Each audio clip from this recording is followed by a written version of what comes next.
Naharolgi Konjal Thorum Tabiri Singbu Taram Okjari. Nasiki Thorum da Thamjari Meet the Young Artists. Nasiki Meet the Young Artist Thorum Masiki Damakta. Lamda Masiki Nauna Film Actress Ama Oina. Miyam na Sakang Libi Bindia Moirang Temga Unazabagi. Thorum Ama Budna Lakjari. Unaduna Wariwatai Sazari Bi Thaungambi Irom.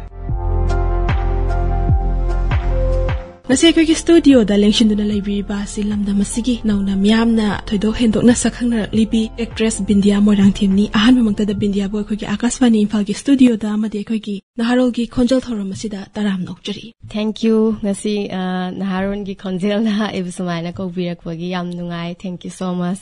Ada Bindia se kyam kurage sumaina sigilam sida khongda birak pase mataw karapna adi kamai tawga horokiba no habena chingbi matang da hana samlap pro mari imtang thambi. Ai je sigi lambi da Khongdarak badi kuire dum hadu direct no da screen da tadringai dagi class 11 class 9 10 11 12 dai dagi kwa dance class adagi acting class admaina dum yarlaga 12 loiraga ai graduation tawba horakpa 12 hek loibaga chahi taraga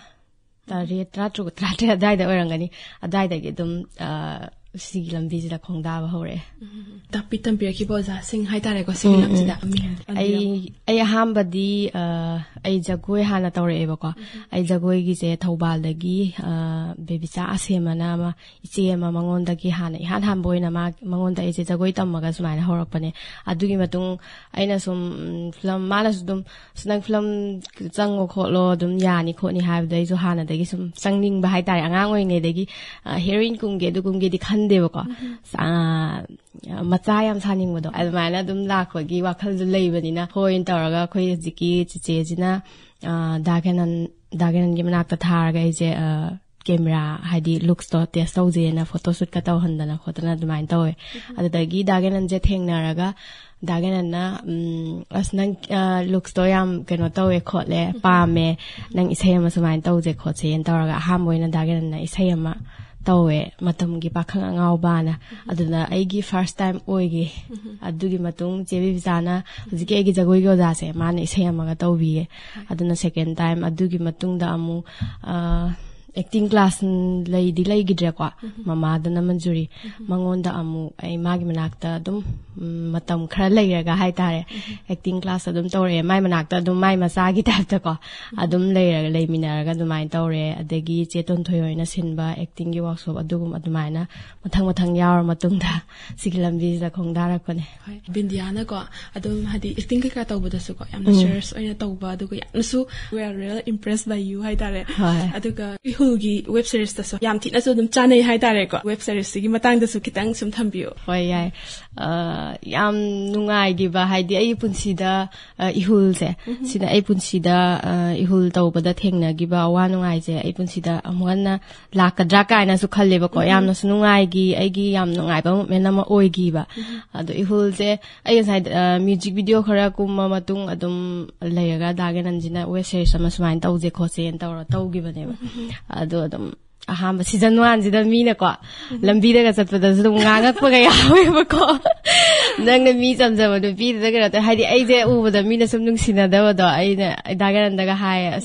lambi da wong mina sauning gi mi yeng e khole da gi leina pi gan kore khole ka na ko ai na sum have this nang adu acting taw bai ni khopai ne mina kano tawri do kholi do have da ai su dum isana ya je ba haide o ai tawri je dum mina ya bi ra ma le ka na khallaga ado nungai gi ba wa ba mama ihul se number da ko mam thengnare haitare haidi loinamak season 1 da khoi loinamak se sacrifice tawnaraga haitare loinamak adumaina tawmina gibanina yam nungai aduga ngasai gi first season ji da haitare ko adumaina betna pirana khalamaga last ki season ji yor ko matam da mi se kappada kainara se ka haibi matang ga do mi loinamak so dan kapam ga ne na khalle ko adugi matang du da di komaina khona ki ba te ka se ka yar ka logi komaina yam do we have di adugi sin lasin hojiki dinku ga leinaga jiki aina kainara je na haiba lakpa gi sin je sigi sin ji matang nambada khoi je 3 days tangeba ahamba number numitida ayuki pung taramathoya daidagi camera hek thang ba ho tha ba ho baga adudagi leptana khoi je chak cha da bida breakfast katang tawraga leptana dum tawbaduna nungsa to yam kan chai adu matam dula adudagi pung ahum bok tawe ba khoi je shooting je leptana ado leptana sum tawrakpagi kok su ngau khalaga isa ja yam nungai tabado tawe ba nungdang da mo du sin do loira tawba aduda akhoi je halaga yeng matam da du sin je akhoi director na ju dagi akhoi isa na ju yeng akanda penjadre ba ko haidi akhoi tawri je haidi aina ju haiba aidi season 1 da mayam na smaina nungsidadana leibanina sigi sinjimda aina exe phajana mayam da phajana piba ngam hoda taragadi ai yamna sonba oidoine ba haidi mina adum hanagi aigi leiba changdo adu oina adum uraga leina je nungsiba ngama aroiba aduna aina ju akhoi director ji da hai ade akhoi dabi ju oida ju haiba ko editor ja dabi ju ai si sin je hanninge khotle na director da ju dum hai asin na chau yam sawe yam sange ba du sin je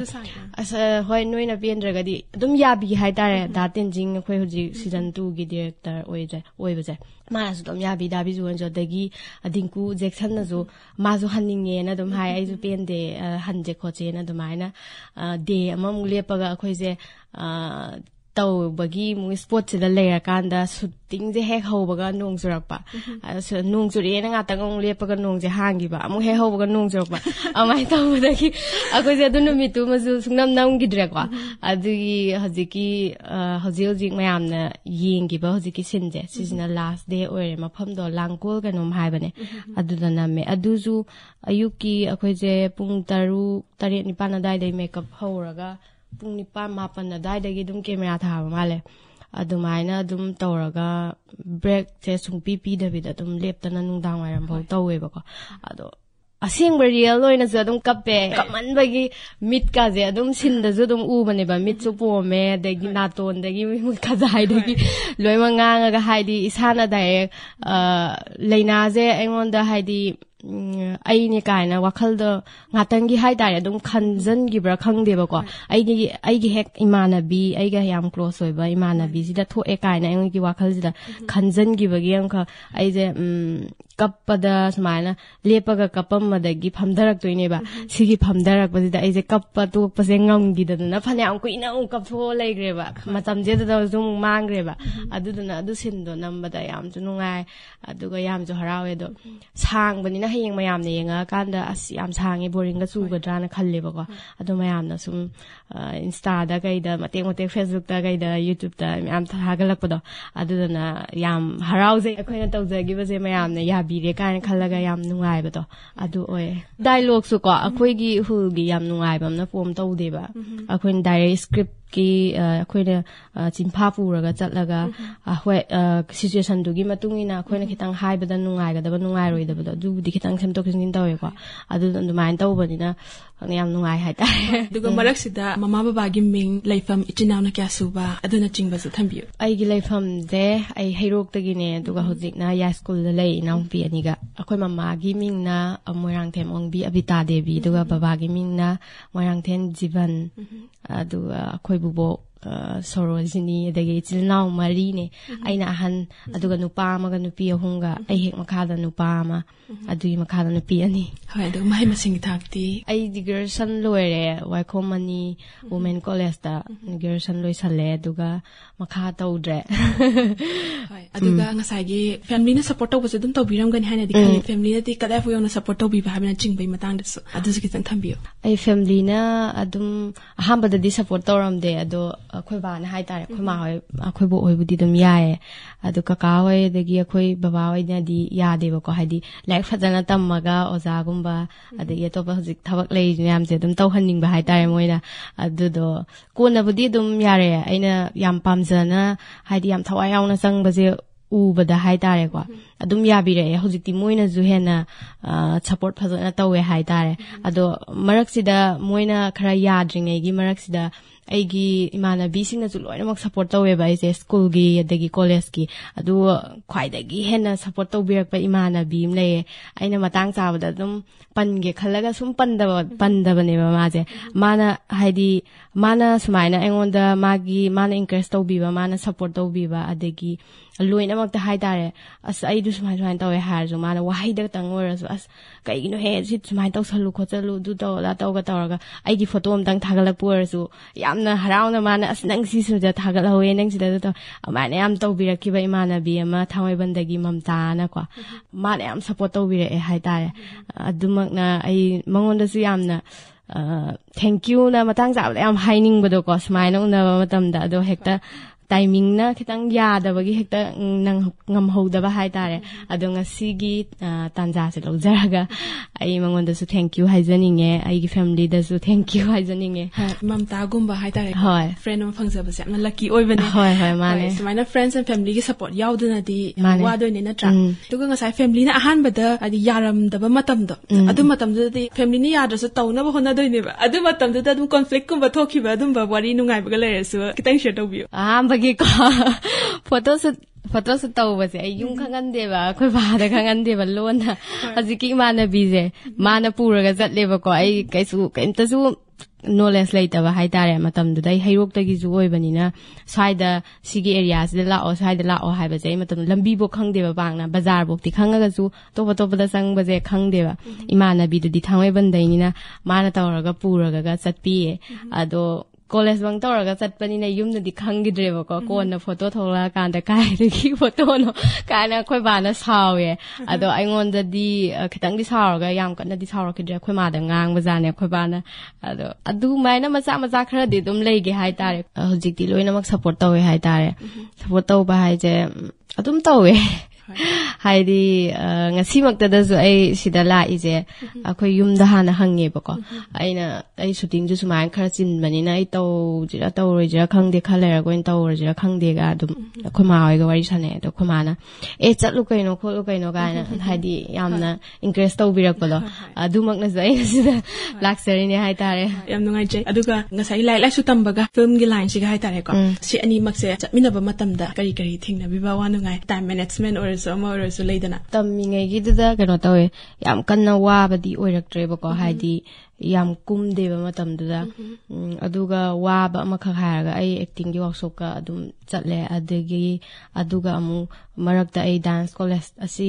ꯀꯣꯅꯨꯡꯃꯥꯡꯒꯤꯁꯦ ꯁꯤꯗꯁꯨ ꯑꯃꯨꯛ ꯆꯠꯂꯦ ꯑꯅꯤꯁꯦ ꯄꯥꯔꯛꯄ ꯃꯇꯝꯗ ꯈꯔꯕꯨꯗꯤ ꯋꯥꯈꯤꯕ ꯑꯗꯨ ꯅꯠꯇꯕ ꯑꯇꯣꯞꯄ ꯌꯥꯝ ꯀꯟꯅ ꯋꯥꯕꯗꯤ ꯑꯣꯏꯔꯛꯇ꯭ꯔꯦ ꯍꯥꯏꯇꯥꯔꯦ ꯍꯧꯖꯤꯛꯀꯤ ꯗꯥꯟꯁ ꯀꯣꯂꯦꯖꯀ ꯑꯗꯨꯒ ꯄꯥꯔꯛꯄ ꯃꯇꯝꯗ ꯈꯔꯗꯤ ꯋꯥꯏ ꯍꯥꯏꯇꯥꯔꯦ ꯀ꯭ꯂꯥꯁ ꯌꯥꯎꯕ ꯆꯥꯡ ナꯏꯅ ꯌꯥꯎꯕ ꯉꯝꯃꯛꯇꯕ ꯑꯗꯒꯤ ꯑꯗꯨꯅꯁꯨ ꯃꯔꯝ ꯑꯣꯏꯔꯒ ꯑꯩ ꯗꯥꯟꯁ ꯀꯣꯂꯦꯖ ꯁꯦꯀꯦꯟ ꯏꯌꯔ ꯕꯣꯛ ꯇꯧꯔꯒ ꯑꯩ ꯂꯦꯞꯈ꯭ꯔꯦꯕ ꯍꯥꯏꯗꯤ ꯀꯣꯂꯦꯖꯇꯨꯅ ꯑꯃꯨꯛ ꯊꯧꯕꯥꯜꯗ ꯑꯣꯏꯔꯦ ꯑꯗꯒꯤ ꯗꯥꯟꯁ ꯀꯣꯂꯦꯖꯁꯤꯅ ꯑꯃꯨꯛ ꯁꯤ ꯀꯣꯅꯨꯡꯃꯥꯡꯗ ꯑꯣꯏꯔꯦ ꯂꯝꯕꯤꯗꯣ ꯌꯥꯝꯅ ꯀꯩꯅꯣ ꯇꯧꯔꯦꯗꯅ ꯑꯗꯣ ꯍꯧꯖꯤꯛꯇ ꯄꯥꯝꯃꯨꯔꯦ ꯍꯥꯏꯗꯤ ꯁꯦꯀꯦꯟ ꯏꯌꯔ ꯌꯧꯁꯜꯂꯨꯔꯒ ꯑꯩꯅ ꯇꯣꯛꯈꯤꯕꯗꯣ ꯕꯦꯛꯁꯨ ꯆꯥꯔꯛꯄ ꯍꯥꯏꯇꯥꯔꯦ ꯗꯥꯟꯁꯀꯤ ꯑꯗꯣ ꯑꯁ ꯍꯥꯏꯗꯤ ꯗꯥꯟꯁꯁꯦ ꯃꯇꯝꯗꯨꯗ ꯑꯩꯗꯤ ꯀꯩꯅꯣ ꯇꯧꯋꯦꯅ ꯈꯟꯕꯩ ꯅꯠꯇꯕꯀꯣ ꯍꯥꯏꯗꯤ ꯒ꯭ꯔꯦꯖꯨꯑꯦꯁꯟꯁꯦ ꯍꯥꯟꯅ ꯐꯖꯅ ꯂꯣꯏꯁꯜꯂꯒ ꯑꯃꯨꯛ ꯃꯈꯥ ꯇꯧꯔꯒꯦꯗꯥꯅ ꯈꯜꯂꯒ ꯑꯩꯁꯦ ꯗꯥꯟꯁꯀꯤꯁꯦ ꯂꯦꯞꯊꯣꯛꯈ꯭ꯔꯦ ꯑꯗꯣ ꯍꯧꯖꯤꯛꯐꯥꯎ ꯑꯗꯨꯝ ꯂꯣꯏꯁꯟꯈꯤꯗ꯭ꯔꯦ ꯑꯗꯣ ꯃꯈꯥ ꯇꯥꯔꯛꯄꯗꯤ ꯍꯧꯖꯤꯛꯁꯦ ꯀꯩ ꯋꯦꯕ ꯁꯤꯔꯤꯁꯅꯆꯤꯡꯕ ꯐꯤꯜꯝꯅꯆꯤꯡꯕ ꯀꯔꯤ ꯄ꯭ꯂꯥꯟꯅꯤꯡ ꯂꯩ ꯍꯧꯖꯤꯛꯁꯦ ꯄ꯭ꯂꯥꯟꯗꯗꯤ ꯀꯩꯅꯣ ꯍꯧꯖꯤꯛ ꯆꯩꯅꯥ ꯍꯥꯏꯅ ꯐꯤꯂꯝ ꯑꯃ ꯍꯧꯖꯤꯛ ꯌꯥꯝ ꯀꯟꯅ ꯑꯌꯥꯝꯕꯅ ꯂꯣꯏꯁꯜꯂꯦ ꯍꯥꯏꯇꯥꯔꯦ 90% ꯂꯣꯏꯁꯜꯂꯦ ꯑꯗꯨꯒ ꯗꯥ ꯒꯤꯠ ꯌꯨꯝꯅꯥꯝꯒꯤ ꯐꯤꯂꯝꯅꯦ ꯑꯗꯨꯒ ꯍꯧꯖꯤꯛ ꯋꯦꯕ ꯁꯤꯔꯤꯁꯇꯅ ꯅꯣꯏ ꯅꯄꯥꯗꯣ ꯑꯩꯒꯤ ꯑꯦꯛꯁꯅꯦꯅ ꯑꯃ ꯍꯧꯖꯤꯛ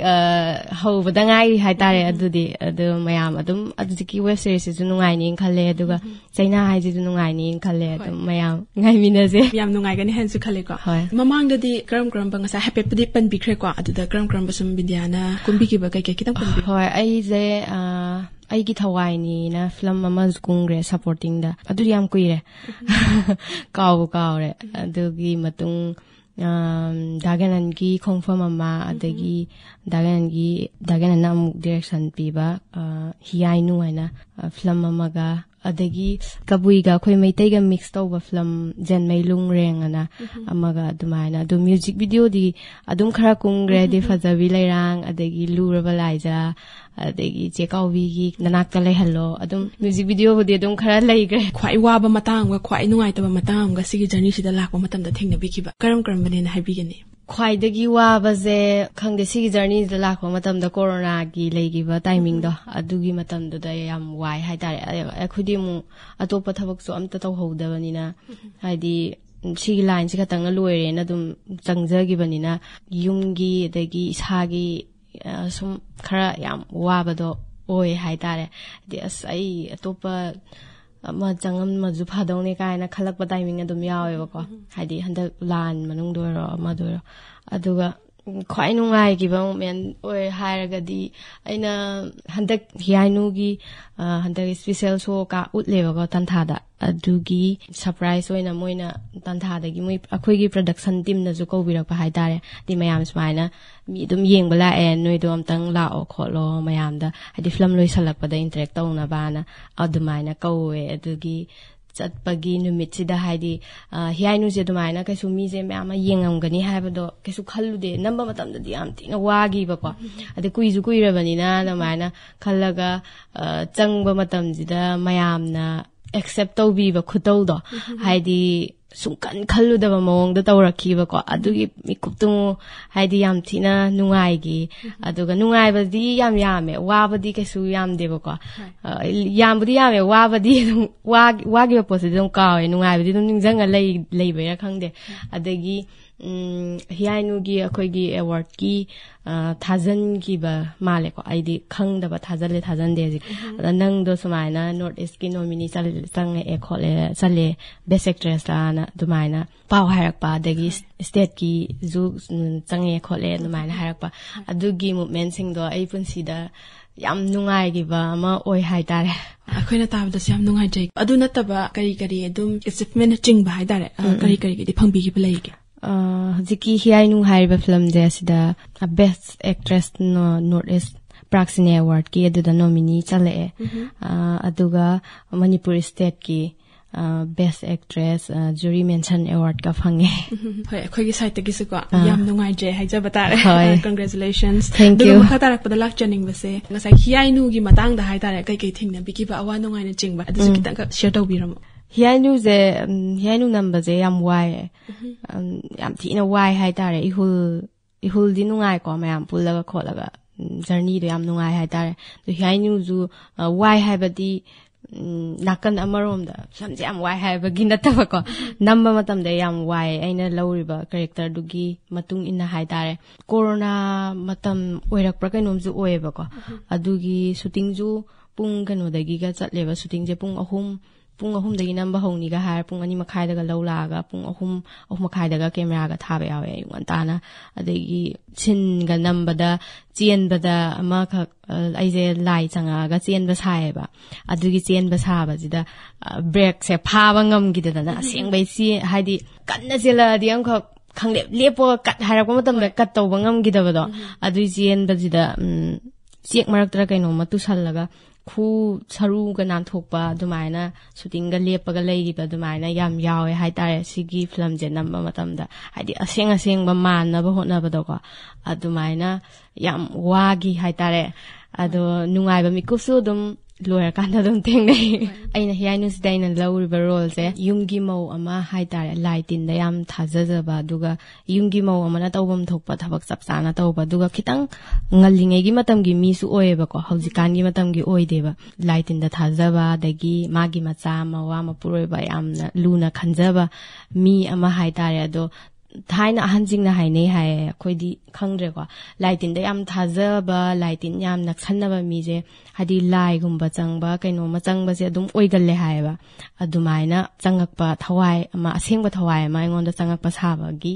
role ne adumaina thawai ma changakpa engon da adugi role ne hai ta hoi adu bindia se tongan ba role sing da nga tan hai ta re karam ba role na khwai nungai karam ba role na khara hai nei kaina ga adu gumba lai bi bra bindia gi na traga na any role dum loi yare na kan bi bra kamai engon da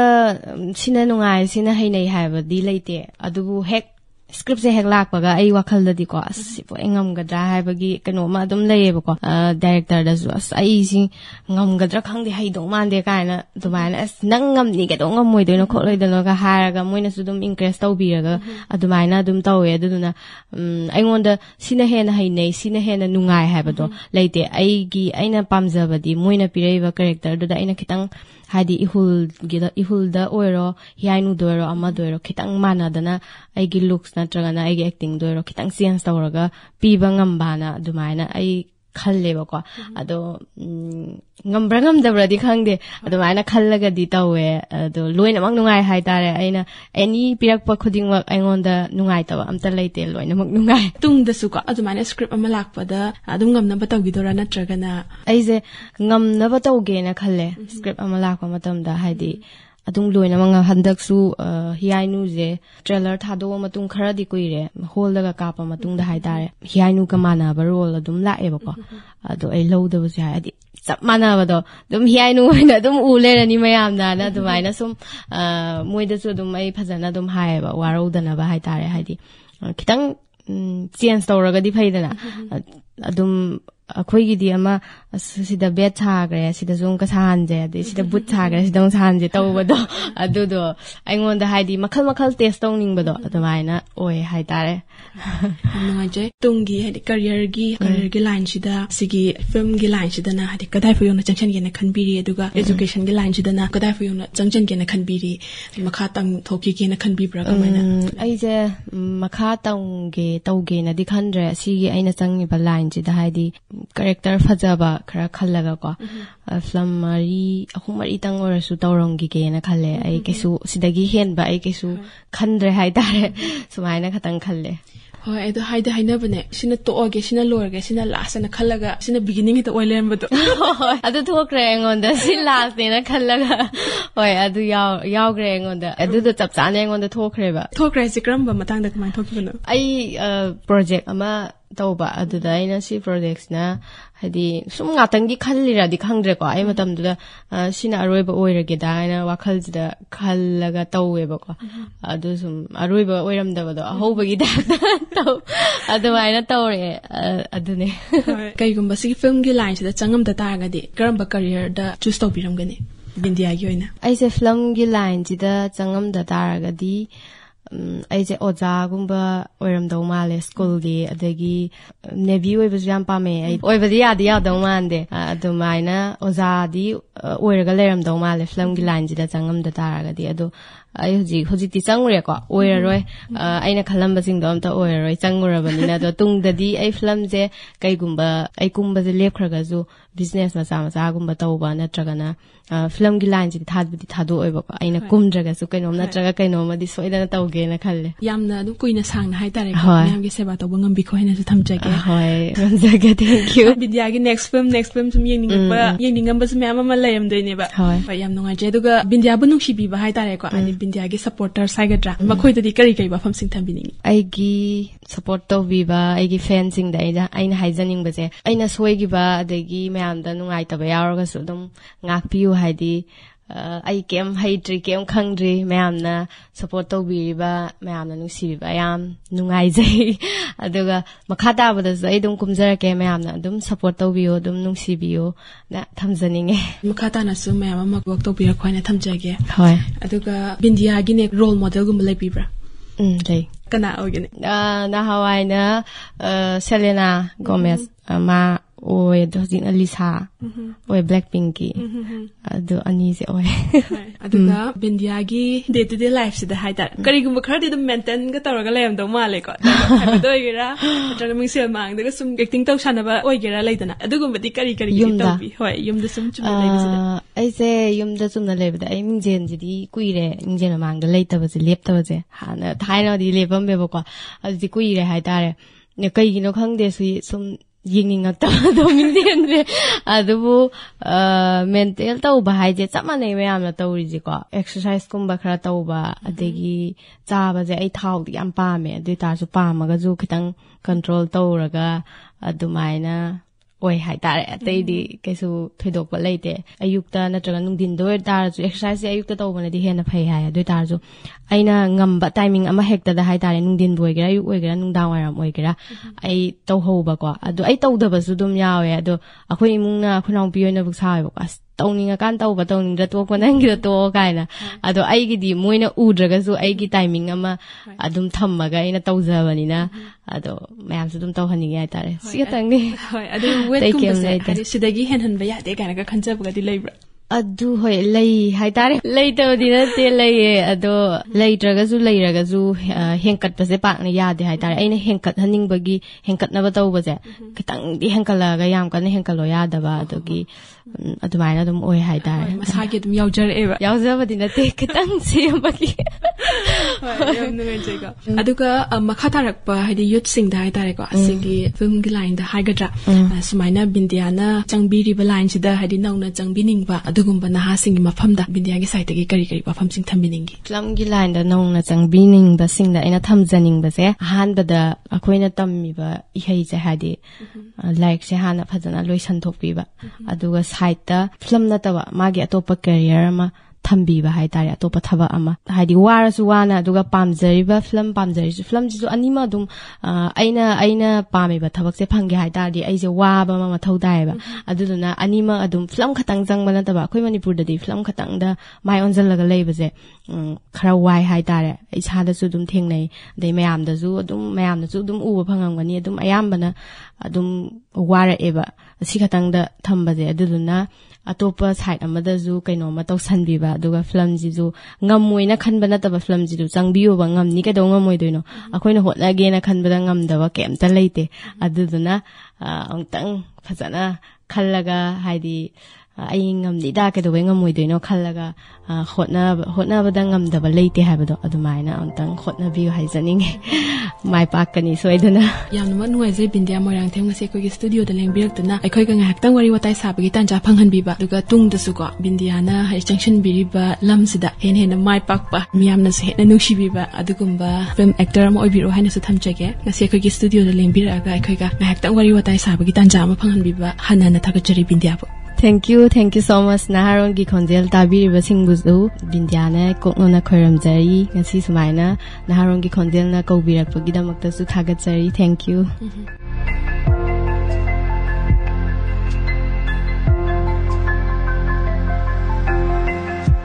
Hauzik tabikre lamdam masigi nauna film actress ama oina miyamna sakhangnar libi bindia moirang themga unaduna wariwatai saba unaduna wariwatai sajakhibi thongambi irom thorom sitan jakhibaga loina nanga sigidamakta di naharolgi khonjal thoram lan thokjaba matanga sida loijari tabiriba singbu amukka hana kurumjari